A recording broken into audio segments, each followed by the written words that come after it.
Chers collègues, cette année encore, de nombreuses associations de défense des victimes de l'amiante se sont réunies dans nos territoires. Le scandale de l'amiante est un sujet brûlant dans notre région.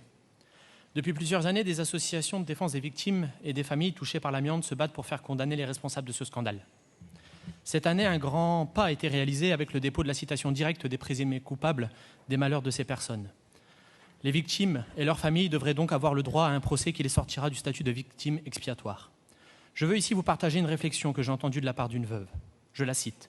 « Je me suis surprise à faire un rapprochement entre ce que nous attendons depuis 40 ans, à savoir que la justice soit rendue, et ce qui a été dit au sujet des procès des attentats terroristes de 2015 qui ont eu lieu ou qui sont en cours. Au sujet de ces procès, il a été dit par le procureur national antiterroriste qu'ils auraient un double intérêt, approcher la vérité et être un moment d'expression pour les victimes.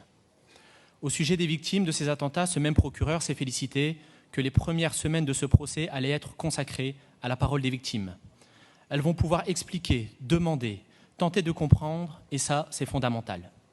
Au sujet des accusés à ce procès, ce procureur a dit « On attribue beaucoup trop de poids à la présence indispensable des auteurs directs dans les box des accusés.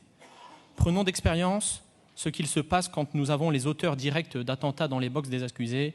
Ils restent soit silencieux, soit se bornent à des dénégations, soit font des provocations.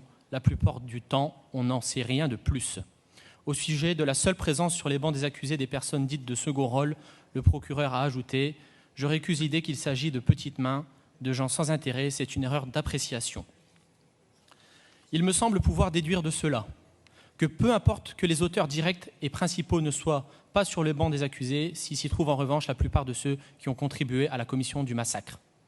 Qu'il faut impérativement donner la parole aux victimes pour qu'elles puissent relater leur calvaire et leur apporter absolument toutes les informations dont elles ont besoin pour comprendre.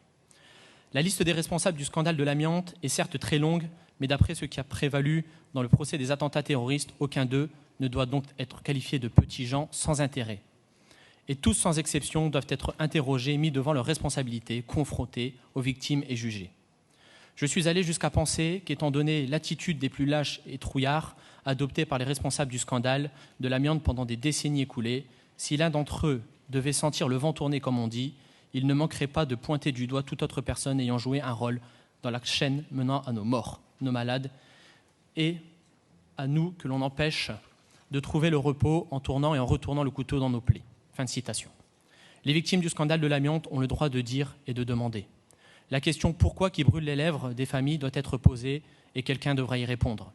Cette réponse viendra certainement grâce à l'ouverture d'un procès au pénal, une procédure supportée exclusivement par les associations de défense des victimes.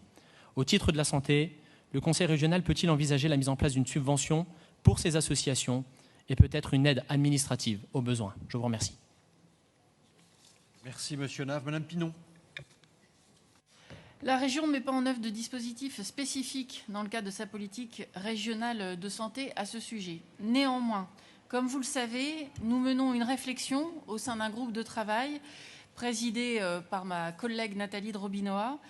Nous avons des échanges, nous travaillons sur de nombreux axes de ce sujet et au sein de ce groupe de travail, tous les groupes de cette Assemblée peuvent formuler des propositions. Vous en faites partie, vous pourrez à cette occasion reprendre cet élément et nous pourrons échanger à ce sujet. Merci Madame Pinon.